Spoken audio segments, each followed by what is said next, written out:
E aí, hoje é segunda-feira, dia 28 de março de 2022. Faltam 125 dias para minha maratona. Eu tô aqui no Parque da Independência, mas não vou treinar. Não vou treinar. É pegar que vagabundo que você é. Não sou vagabundo, porque eu vou explicar porque que eu não treino hoje, né? Eu tive prova ontem. Eu vou explicar não, quem vai explicar é Júlio Dotti. A gente vai fazer também uns comentários a respeito da prova que eu fiz ontem. Vamos aí. Professor Júlio Dotti, por que eu não treino hoje? Conta.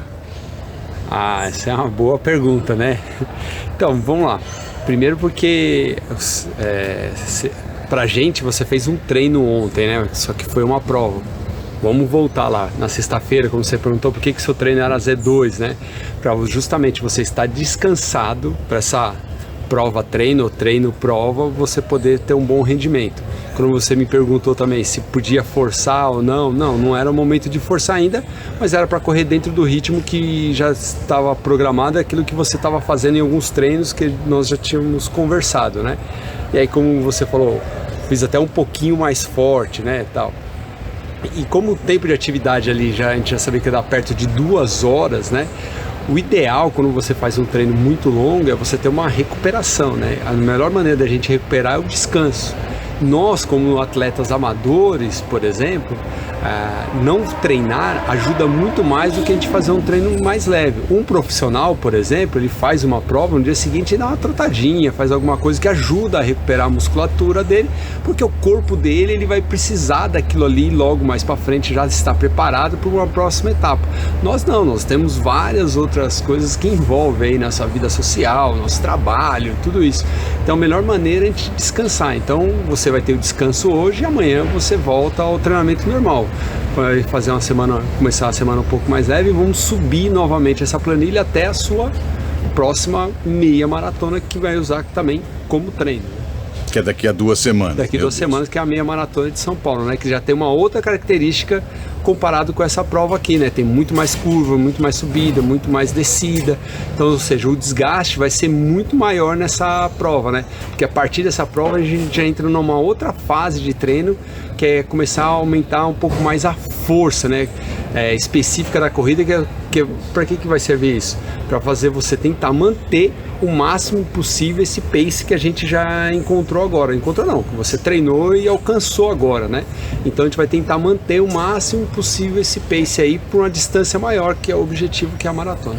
Agora, Júlio, você falou da diferença entre as provas, né? Ontem fiz uma prova basicamente plana, reta. Sim. Só que assim, eu falo basicamente porque não é toda, mas só que aquela pequena parte que ela não é plana, ela é capaz de de comprometer toda a prova. Porque assim, entre o quilômetro 3 e o quilômetro 9, a gente tinha 4 subidas, sendo que uma delas, a terceira subida, era um negócio absurdo, porque a gente sobe a pista mais alta da Ponte Estaiada. E assim, eu consegui aplicar aquilo que você me ensinou de aumentar a cadência e fazer uma passada mais curta na subida, que é para poupar a musculatura. Isso. Fala da importância disso. Tá. Então, lembra que a gente tem a inércia, né? A gente está indo contra ela na subida e ela se torna maior ainda, então a gente tem uma sobrecarga maior, né? A panturrilha, né? Eu tenho uma panturrilha desenvolvida, dá pra perceber o pessoal aí. Eu tenho um pessoal que tem inveja aqui da minha panturrilha, sabe, né? Pegar as piadinhas, como é que é, mas tudo bem. Direto. A panturrilha é um músculo muito mais oxidativo.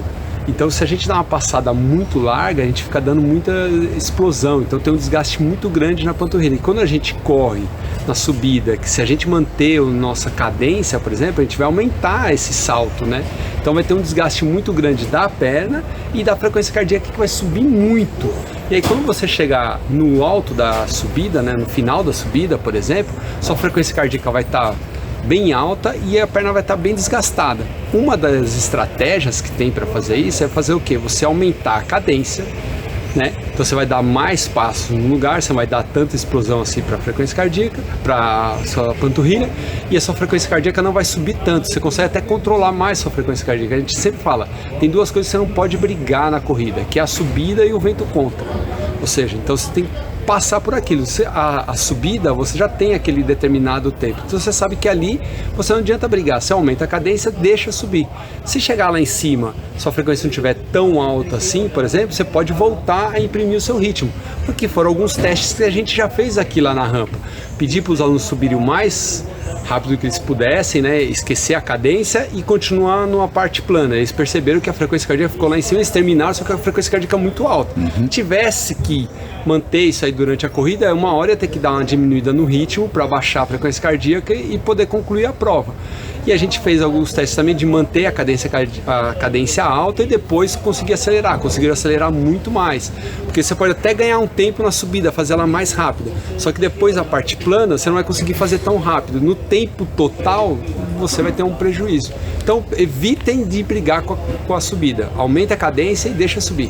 Aliás, eu queria falar duas coisas em relação à prova de ontem. A primeira é, assim, é até um elogio, e eu queria saber de você que é mais experiente nesse assunto, se isso é uma prática comum, ou pelo menos eu nunca tinha visto, que nos pontos de hidratação da prova, placas a 100 metros, ou 100 metros antes do ponto de hidratação, avisando que em 100 metros tem um ponto de hidratação. E assim, como a gente tem que tomar o gel a cada 40 minutos, aquilo para mim foi sensacional, porque eu, quando via a placa, eu já tirava o gel, já tomava o gel, porque eu sabia que daqui a pouco eu podia pegar um copo d'água e você não fica com aquele desconforto de estar com o copo numa mão, o gel na outra, morde o negócio. Pegar, exatamente.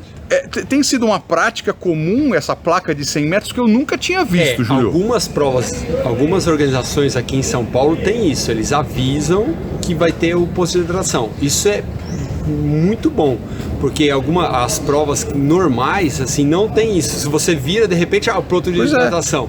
Aí, nossa, tem que tomar meu gel agora, tal, que tá perto daquele tempo, que geralmente você está próximo ali, você cata o copinho, corre um pouquinho com ele, para depois pega o gel, tal, para tomar. Nesse caso, isso aí ajuda muito, né?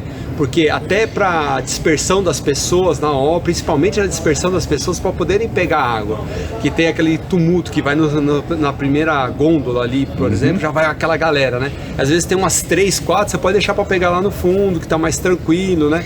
Não fica aquele trânsito, tudo. Então, quando avisa assim, algumas organizações fazem isso e isso dá muito certo, tem menos confusão ali na água. Agora, em relação ao meu desempenho na prova, eu fiquei tirando, claro, essas subidas absurdas, principalmente a terceira subida. Apesar de eu ter controlado legal, eu consegui manter um pace bacana, em torno de 5,20, 5,30 em determinados momentos. Só que aí depois, chegou no quilômetro 17, eu comecei a sentir um pouco de dor, aquela dor de esforço, uma dor no pé de esforço que passou depois, a ponto de eu me empolgar, e nos 3 últimos quilômetros eu fui e descambei que nem uma vaca louca, chegando no último quilômetro a 4,30. Eu fiz certo, eu sei lá, eu corri o risco. O que você fala sobre esses meus 3 últimos quilômetros vaca louca? Primeiro que o ritmo, né, aquilo que o PH estava treinando bastante aqui na Dom Pedro, na Ricardo Jafé, um pouco aqui na Nazaré, então estava bem parecido com o trajeto que ele fez lá ontem, né? Tinha pequenas subidas, assim, pouca variação de subida, como foi na prova, tinha subidas, mas como a gente já treinou subida, durante o percurso que você treinava aqui, tinha subida, você soube se virar na subida, que é o mais importante de tudo. Às vezes a pessoa não treina e chega lá, vai igual um louco na subida e acaba comprometendo a prova dele. Então o que ele estava treinando estava bem parecido com o que ele encontrou na prova aí. Então o pace médio dele, a gente já sabia que era próximo disso daí, que acho que a gente conversou um tempo lá atrás, que você fez, o pace é esse aí agora, tentar manter ele por mais tempo possível, só que vamos entrar com uma outra característica, a gente vai ter que aumentar o treino de força, porque a prova sua lá, final, né, que é a maratona, vai precisar, porque vai ter muita curva, muita retomada de velocidade, de aceleração. Queira ou não queira, vai precisar. Isso é uma outra característica. Então, como você estava adaptado a esse terreno que você fez a prova agora, estava perfeito. Então, como tem todo esse planejamento na semana um pouco mais leve, tudo para poder chegar na prova, poder estar em condições de fazer uma prova, não é o melhor dele, a prova não é a prova ideal, a prova que a gente pode falar o plano A, né? Esse era o plano B, e tem os planos C, que são as provas mais curtas. Então estava bem próximo daquilo que ele estava treinando, né? Se fosse a prova-alvo, por exemplo, ia ser fazer muito mais rápido ainda. Então, como você estava com gás, estava sobrando, estava com força na perna e tal, você aumentou essa velocidade nos últimos 3, 4 quilômetros que eu falei para você, que eu analisei lá tudo, você começou a baixar, correr abaixo de 5,20 ali, tranquilo, foi abaixando, era plano. O vento provavelmente não estava contra, estava sobrando gás. Você fez corretamente a hidratação e a suplementação, que às vezes muitas pessoas vão pela sensação, né, de não tô com fome, tô com sede e tal, para se hidratar, às vezes fica faltando esse gásinho aí no final. Muitas pessoas erram, por exemplo, na suplementação, não toma, falta só 2 km, eu não vou tomar, mas aí cai o rendimento justamente porque abaixa o índice glicêmico e aí ele não tem energia para poder aumentar o ritmo. Então, como você fez tudo isso daí corretamente, você pôde aumentar aí a velocidade. Até falei, aumentou a sua frequência cardíaca ali, mas você tolerou porque você estava no final da prova. Se você faz isso lá no início da prova, você tinha quebrado, eu tenho que diminuir muito o ritmo para concluir. Isso prova que assim, ele está muito mais treinado para uma prova mais longa do que os 21 km, por isso que ele conseguiu forçar aí isso daí, provavelmente até uns 25, 26 km naquele ritmo que você estava fazendo, você suportaria isso daí. Como você estava com esse gás, estava sobrando, você forçou. Se a gente puder todas as provas conseguir terminar assim, isso mostra que você está muito bem treinado. Pô, tá vendo? Então, tô bem treinado, mas quem que treina? Olha lá. Só, como eu falei, só empurro o carrinho e eu passo o treino. 95, 97% a culpa é dele. É ele que acorda cedo, né, deixa o filho na escola, vem para aqui treinar, chega no final de semana, tem que fazer toda a logística lá para poder treinar cedo e ficar com a família, que soa, que transpira, que tem que lavar roupa, tem que fazer isso, aquilo. Isso aí é você. O meu negócio é só colocar na planilha ali, ó. Então, você quer que ele empurre seu carrinho?